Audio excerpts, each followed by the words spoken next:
বিসমিল্লাহির রহমানির রহিম। ইলেকট্রনিক ও প্রিন্ট মিডিয়ার সম্মানিত সাংবাদিক বৃন্দ, আসসালামু আলাইকুম। শুভ অপরাহ্ন। ঢাকা মেট্রোপলিটন পুলিশের DB cyber and special crime দক্ষিণ বিভাগ কর্তৃক রাজধানীতে হানি ট্র্যাপের মাধ্যমে ব্ল্যাকমেইল করে অর্থ আদায়ের অভিযোগে সংঘবদ্ধ একটি চক্রের 5 সদস্যকে গ্রেফতার করেছি। গ্রেফতারকৃতরা হলো মোহাম্মদ আনোয়ার হোসেন, বদিউজ্জামান শাহিন, মরিয়ম, শাহাদাত হোসেন, উর্মি বেগম। প্রিয় সাংবাদিক বৃন্দ, একটি বেসরকারি আর্থিক প্রতিষ্ঠানের একজন ঋণ বিতরণকারী কর্মকর্তা 15 এপ্রিল 2026 তারিখে ঋণ সংক্রান্ত কাজে রাজধানীর রামপুরা থানাধীন দক্ষিণ বনশ্রীর একটি মার্কেটে গেলে এক নারীর সাথে সেখানে তার পরিচয় হয়। সেই নারী ঋণ গ্রহণে আগ্রহী বলে তার কাছে নিজের পরিচয় দেয় এবং এই ভুক্তভোগীর কাছ থেকে তার একটা ভিজিটিং কার্ড নেয়। পরবর্তীতে এই ভুক্তভোগীর সাথে ওই নারীর বেশ কিছুদিন মোবাইল ফোনে নিয়মিত কথা হতো এবং তাদের মধ্যে কথা বলতে বলতে একটা ঘনিষ্ঠ সম্পর্ক গড়ে ওঠে। পরে সেই নারী প্রস্তাব দেয় বনশ্রীর ইউনিটি হাসপাতালের সামনে দেখা করার জন্য।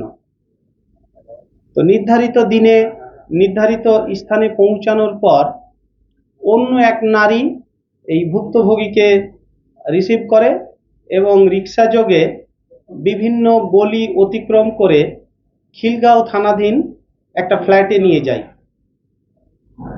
তো ফ্ল্যাটে প্রবেশ করার কিছুক্ষণ পরপরই, খুব অল্প সময়ের মধ্যেই অতি দ্রুত সেখানে আরো 4 জন লোক উপস্থিত হয়। তারা উপস্থিত হয়ে এই ভুক্তভোগীকে বেধড়ক মারপিট করে এবং তাকে নগ্ন করে ওই নারীর সাথে তার কিছু আপত্তিকর ভিডিও ধারণ করে।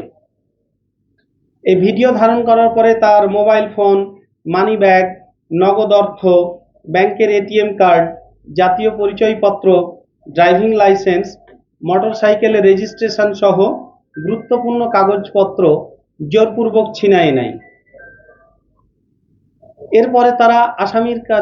এরপরে আসামিরা ভুক্তভোগীর কাছে 3 লাখ টাকা চাঁদা দাবি করে এবং তার ব্যাংক হিসাব থেকে বিকাশ এবং উপায় অ্যাপ্লিকেশনের মাধ্যমে মোট 1,10,000 টাকা আত্মসাৎ করে।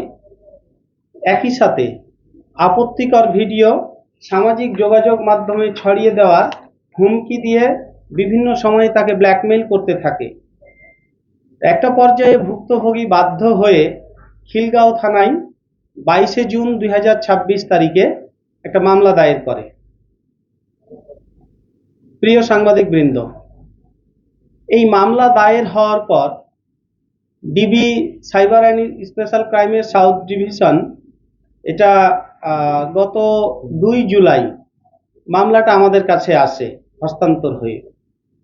হস্তান্তর হয়ে আসার পরে আমরা প্রাথমিক তদন্ত শেষ করে 3 জুলাই দিবাগত রাতে সারা রাত ধরে আমরা রাজধানীর সবুজবাগ, বাড্ডা এবং খিলগাঁও এলাকায় সমন্বিত অভিযান পরিচালনা করি। এই সমন্বিত অভিযান পরিচালনা করে এই হানি ট্র্যাপ চক্রের মোট 5 জন সদস্যকে গ্রেফতার করি। এ সময় তাদের কাছ থেকে 9টি মোবাইল ফোন, একটি ওয়াকি-টকি এবং নগদ 4,000 টাকা উদ্ধার করা হয়।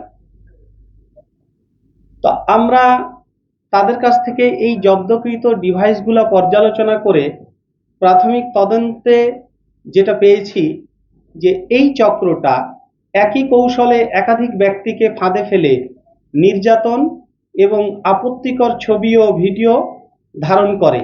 এই আলামতগুলা এই ডিভাইসগুলা থেকে আমরা পেয়েছি এবং এই সব তথ্যের ভিত্তিতে সম্ভাব্য আরো ভুক্তভোগী এবং এই অপরাধ চক্রের সাথে জড়িত আরো যারা আছে তাদেরকে শনাক্ত করার জন্য আমাদের তদন্ত চলমান রয়েছে।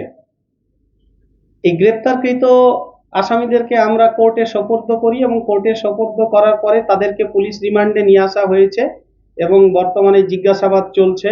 এবং এই অপরাধের সাথে আরো কারা কারা জড়িত আছে, তারা আসলে এই অপরাধগুলা কি কি সংগঠনে, মানে কি কি কৌশলে সংগঠন করে, সে বিষয়ে বিস্তারিত তথ্য এবং আরো এদের দ্বারা আরো কারা কারা ভুক্তভোগী আছে সেই বিষয়গুলো আমরা শনাক্ত করার চেষ্টা করতেছি।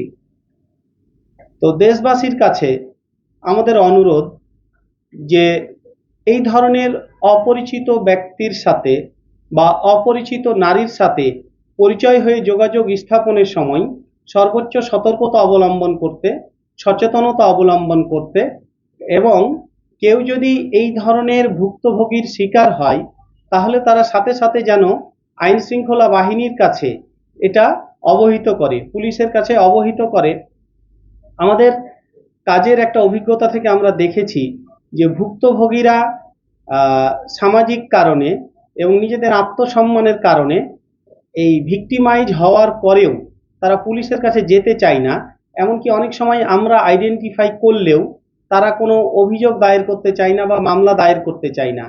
তো এইটা না করলে আলটিমেটলি দিন শেষে কিন্তু অপরাধীরা উৎসাহিত হয় এবং তাদের অপরাধমূলক কর্মকাণ্ড চালিয়ে যায়। এজন্য আমার মেসেজ হলো যে সর্বোচ্চ সচেতন থাকার জন্য অপরিচিত লোকের সাথে মোবাইল ফোনে বা সোশ্যাল মিডিয়াতে বা অন্য কোনোভাবে পরিচয় সূত্র ধরে ফ্ল্যাটে বা অন্য কোথাও যাওয়া, এবং কেউ কোনোভাবে যদি ভিকটিমাইজ হয়ে যায় সাথে সাথে পুলিশকে ইনফর্ম করা। সবাইকে ধন্যবাদ।